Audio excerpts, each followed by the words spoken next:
سنة وانتم طيبين. بصوا الكنافة بقى الجميلة دي، ايه رأيكم؟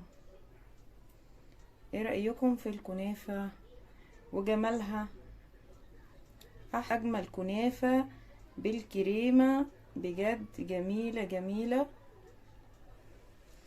عملت الكنافة بالكريمة بطريقة جميلة جميلة، وكمان حطيت مكون سحري في الكريمة غير طعمها واخدنا العالم تاني خالص. يلا بينا نشوف المقادير والطريقة، يلا بينا.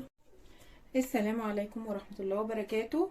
هنعمل مع بعض الكنافة بالكريمة، فيها سر من الاسرار اللي هتخلي الكريمة طعمها ياخدك لحتة تانية خالص. تعالوا نشوف هنعملها ازاي. اول حاجة معانا الكنافة، ده نص كيلو كنافة كنت حطاه في الفريزر عشان اما اقطعه يبقى بالشكل ده، انا عايزاه بالشكل ده. طبعا انت ما بتحطيه في الفريزر وبتيجي تقطعيه، كل الكنافة هتلاقيها بتتقطع معاكي بالشكل ده. بنقطعها كده، بنفرولها كده في ايدينا. بصوا الكنافة زي ما انتوا شايفين كده، انا عايزاها كده اهي. بنفركها كده بايدينا. هي كانت في التلاجة فطبعا هتتعمل معاكي بسهولة اهي. هعملها كلها بالشكل ده وبعدين هنكمل مع بعض. خلصت كده الكنافة كلها، قطعتها كلها، فركتها كده. بصوا كلها بقت مش متماسكة واتفككت من بعض. بعد كده جبت كوب كبير سمنة بلدي وسيحته على النار، سخنته، وبعد كده هبتدي استخدمه مع الكنافة وهو سخن، لان الكنافة كمان طالعة من الفريزر. هنحط السمنة كده عليه على الكنافة وبعدين هنبتدي نقلب. هنحط السمنة ونبتدي نخلط الكنافة كده، نقلبها كده ونحط سمنة تاني. طبعا السمنة سخنة وانا عايزاها سخنة كده، وهنقلب لحد ما السمنة تيجي في الكنافة كلها. زي ما انتوا شايفين عملت الكنافة كلها كده بالسمنة وقلبتها بالسمنة. بعد كده هركنها وهنعمل مع بعض الكريمة عشان تبرد، وبعدين نكمل الكنافة نحطها في الصينية. دول كوبايتين لبن حطيتهم على النار عشان نعمل بيهم الكريمة. هنحط معاهم معلقتين من السكر، معلقة عشان كبيرة هحط معلقة ونص عشان المعلقة كبيرة، وهنقلب السكر. طبعا احنا بنعمل سمك الكريمة يعني بيبقى ازيد من الكاستر كده او المهلبية، ازيد شوية، بيبقى اتقل منها شوية. ابتدي انزل مكون تاني وهو القشطة. انا لقيت عندي معلقة كبيرة كده من القشطة كنت شايلاها من اللبن، فقلت احطها تعزز الطعم. هنقلب القشطة كده لحد ما نلاقيها ابتدت تدوب. دول معلقتين نشا كبار دوبتهم، معلقتين لبن هنزلهم وهقلب. خلي ايدك في على طول عشان ما يكلكعش منك. بصوا كده الكريمه بقت عامله ازاي، بصوا بقت تخينه ازاي. هنبتدي نحط ايه دلوقتي؟ ده لبن بودر، نحط منه معلقه كده نعزز بيها الطعم، وده مش حاجه اساسيه في الوصفه، ده اختياري. وبعدين هنقلب وهنحط ايه كمان؟ كريم جانتيه دريم، هنحط منه معلقة، وده سر الكريمة اللي هيخلي طعمها هياخدك لمكان تاني خالص. انا حطيت معلقة كبيرة من الكريم جانتيه، بجد الطعم هياخدك حتة تانية خالص. هنقلب وكده الكريمة بقت جاهزة. بصوا سمكها عامل ازاي، هي كده خلاص بقت جاهزة. هنطفي عليها، هنسيبها بقى لما تبرد براحتها وهنروح نعمل الكنافة. دهنت الصينية سمنة وبعدين هبتدي انزل فيها الكنافة.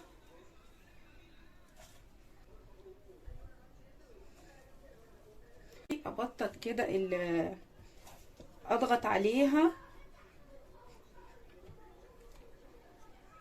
طبعا لازم نعمل لها حواف كده من الجنب.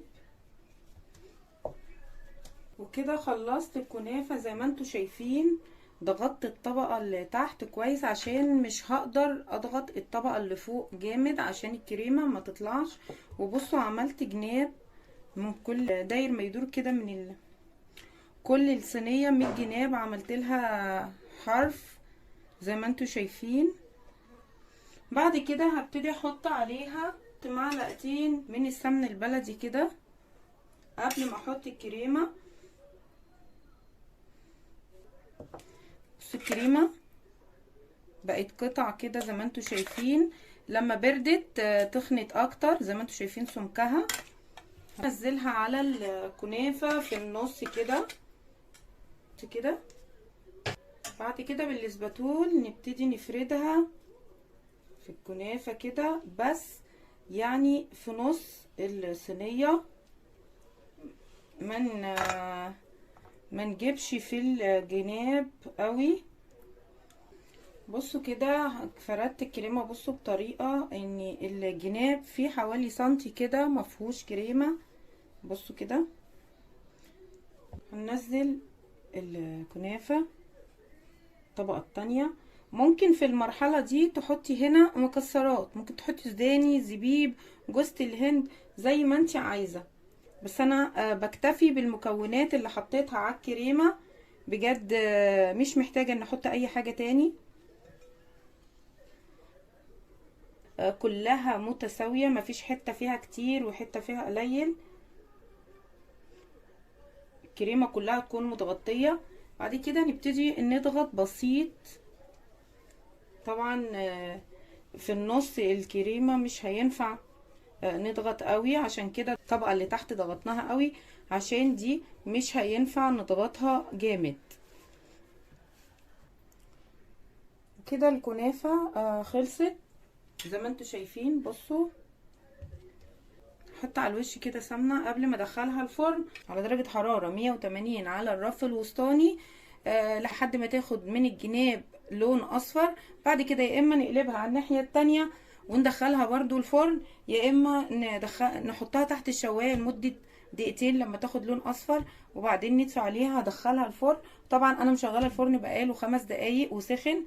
يلا بينا وبعدين هوريها لكم لما تخلص. زي ما انتوا شايفين الكنافة طلعت وخدت لون ذهبي من الجناب. وكده هنبتدي ان احنا نقلبها على الناحية التانية عشان تستوي من الناحية دي، وبعدين هوريها لكم. وده شكل الكنافة بعد ما طلعت وقلبتها على الناحية التانية. هدخلها بقى الفرن على الناحية التانية. هنحط في الصينية معلقتين سمنة. بسم الله الرحمن الرحيم. هنبتدي ننزل الكنافة كده خلها تاخد وش على الناحية التانية وبعدين نشوفها مع بعض. وكده الكنافة خدت وش من الناحيتين. انا كده طلعتها وخلصت. هحط لها الشربات. طبعا الشربات دوت انا كنت عاملاه. حطيت كوبايتين ميه ونزلت عليهم كوبايتين سكر وقلبتهم وحطيتهم على النار، ولما ابتدوا يغلوا حطيت عليهم عصرة ليمونة، وبعد كده سبتهم حوالي كده تقريبا 5 دقايق. لما جيت اطفي حطيت رشة فانيليا وحطيت معلقة سمنة بلدي، وهي دي اللي بتعزز طعم الكنافة اكتر واكتر. هنسقي الكنافة بالشربات والشربات بارد. لو عايزة الكنافة طرية قوي تخلي الشربات دافي. يلا بينا نسقي الكنافة. بصوا الكنافة بقى الجميلة دي، ايه رأيكم؟ ايه رأيكم في الكنافة وجمالها؟ اجمل كنافة بالكريمة بجد، جميلة جميلة.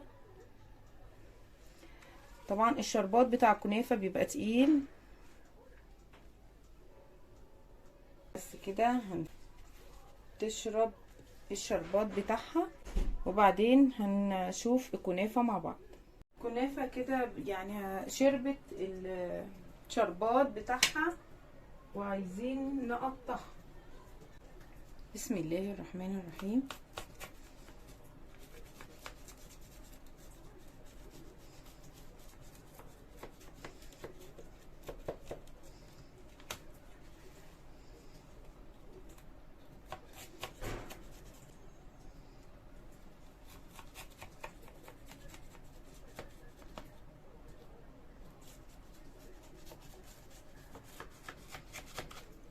هنطلع قطعة. بسم الله الرحمن الرحيم. دي شكل الكنافة، بصوا جمالها، بصوا حلوة قد ايه. ايه رأيكم في الجمال ده؟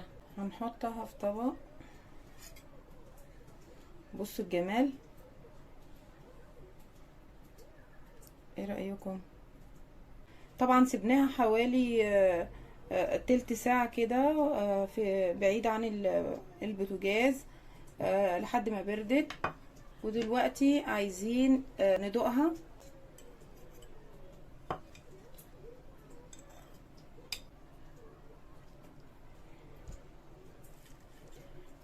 بجد طعمها يجنن. بصوا شكل الكريمة، بجد شكلها واو. كل سنة وانتوا طيبين. لو وصلتوا معايا لحد هنا ما تنسونيش في اللايك والشير وسبسكرايب للقناة وتفعلوا زر الجرس عشان يوصلكوا كل جديد من مطبخ ومنوعات نهى. استودعكم الله في حفظ الله ورعايته الى ان نلتقي في فيديو اخر، والسلام عليكم ورحمة الله وبركاته.